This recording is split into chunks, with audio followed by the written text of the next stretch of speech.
So I just want to ask us, man, if we're doing an honest assessment of ourselves, have we come to a place in life where we're starting to believe some of the lies that are being told to us?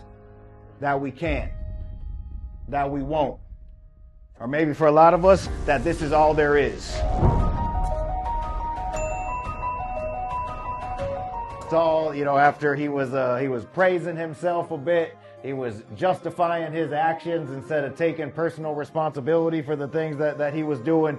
That basically what we're into the story is that Samuel is sent to go select the next upcoming king.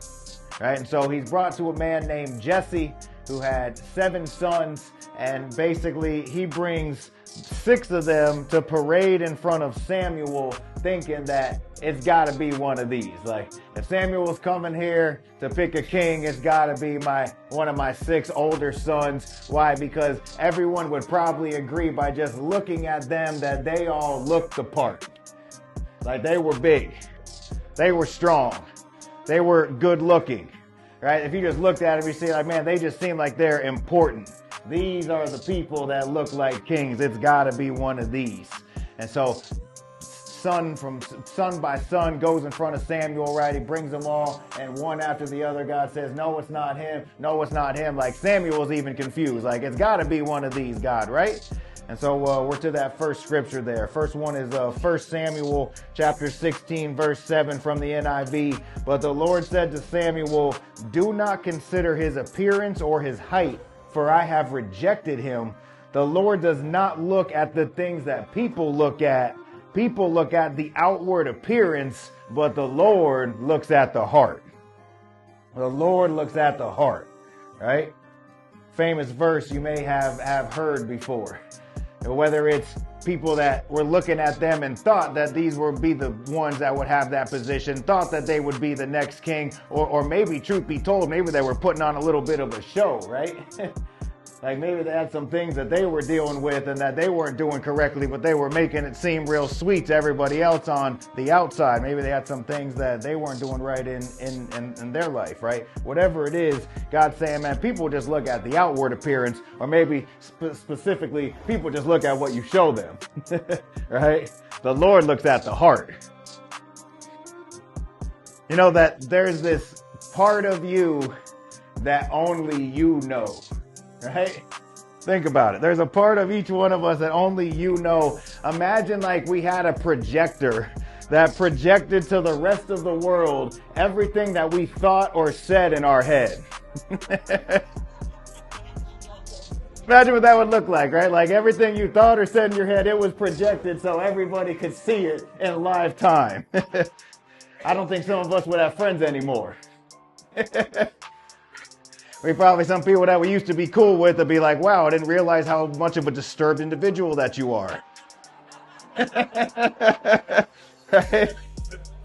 I had no idea. Marriages could be in some trouble. Right? You thinking about who? Like, what are you thinking about there? Right? I could imagine how bad that could end up for a lot of us if this projector was in full form for everyone to see, right? Guys, this is something to think about, right? Only us and God know what we're thinking, right? Only God knows what's truly in our hearts, and only God knows the intentions behind our sin life. Why is that a big deal? Do you know the difference between manslaughter and murder in our judicial system? What's the difference between why one would get maybe 5 to 10 years versus the other one gets 25 to life? And it all has to do with intention, right? That's the main reason, intention. In other words, like, why did you do it? What were your motives behind it? Did you plan it out beforehand? Did you think it through for a week and then go act on it? Or was it something that just happened in the heat of the moment? You could almost say you just acted out of impulse or maybe a partial accident, whatever it was, like it happened. But we got to take that like sin has intentions as well, right? God knows our heart and our intention behind sin. Like was it a mistake in the midst of a heated moment? right? Did something happen? It's like, man, on the back end, like, man, I messed that one up. I didn't mean for it to happen like that, but it wound up happening like that, right? We got to ask ourselves, do we have any remorse for what we do? Because God can see that. In other words, is it, I'm just going to go keep sinning in this area despite who it affects and think that there's absolutely nothing wrong with it? Or are there things that I'm doing that I'm finally going to come to a point where I recognize it and be like, man, this isn't what I should be doing.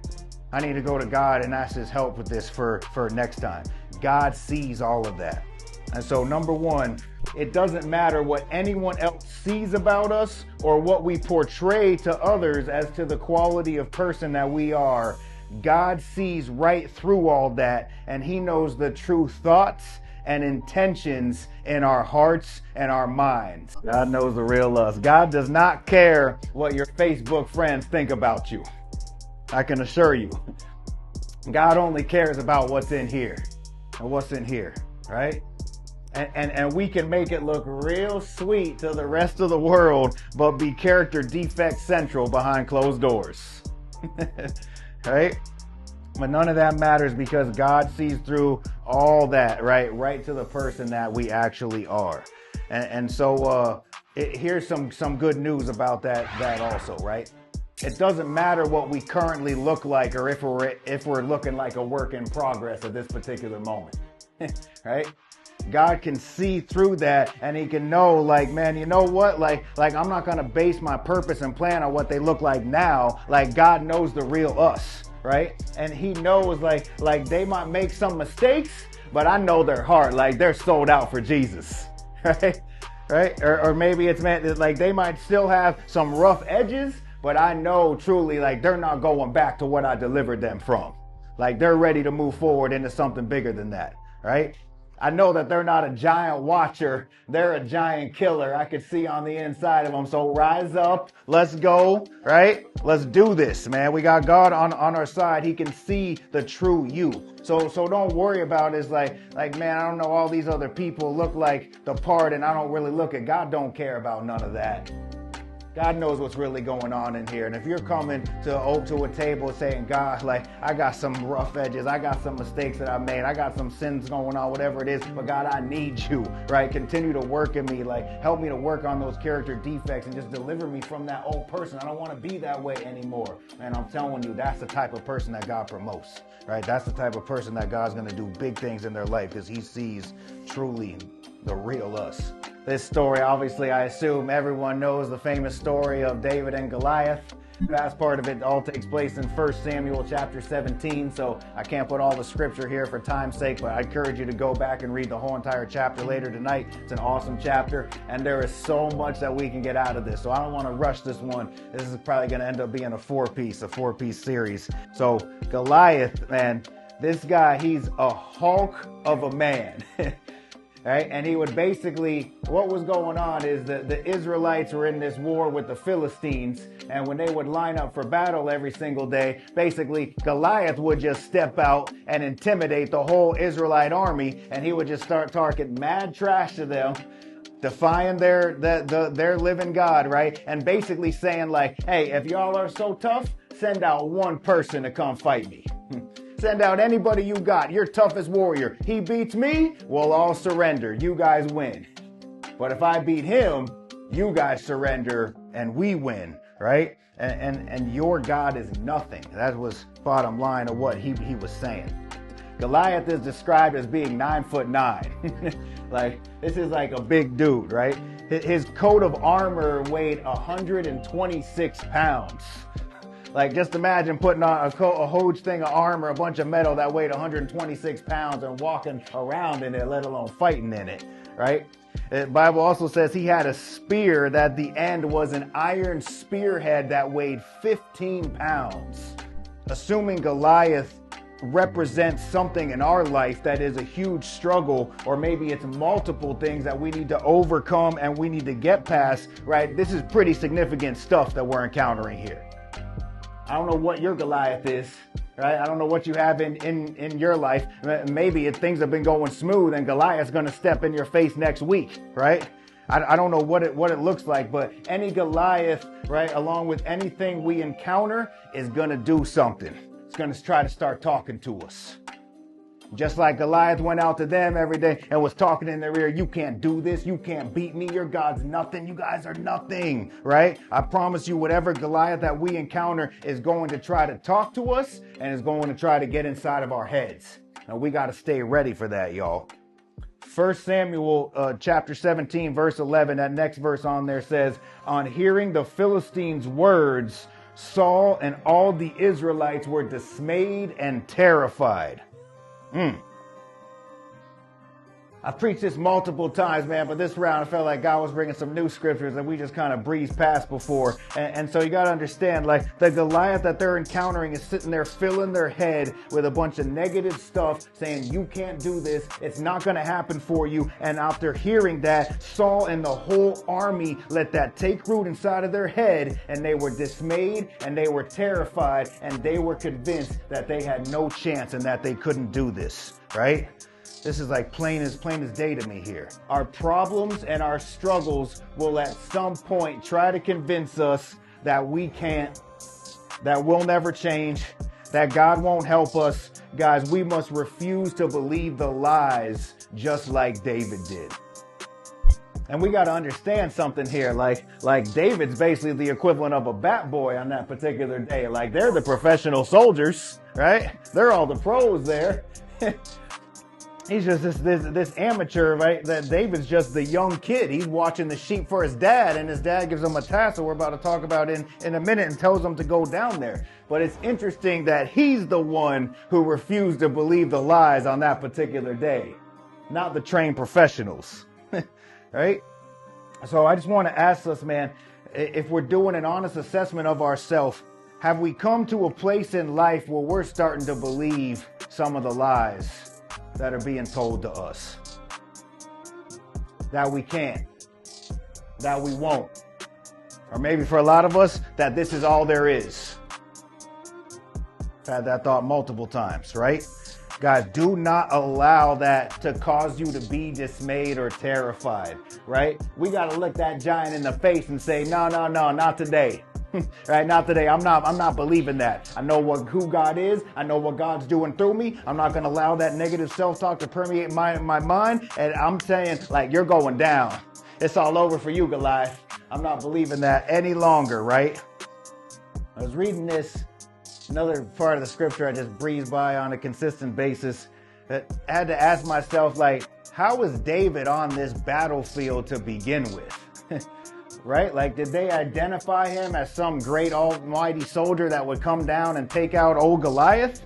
Like, not at all.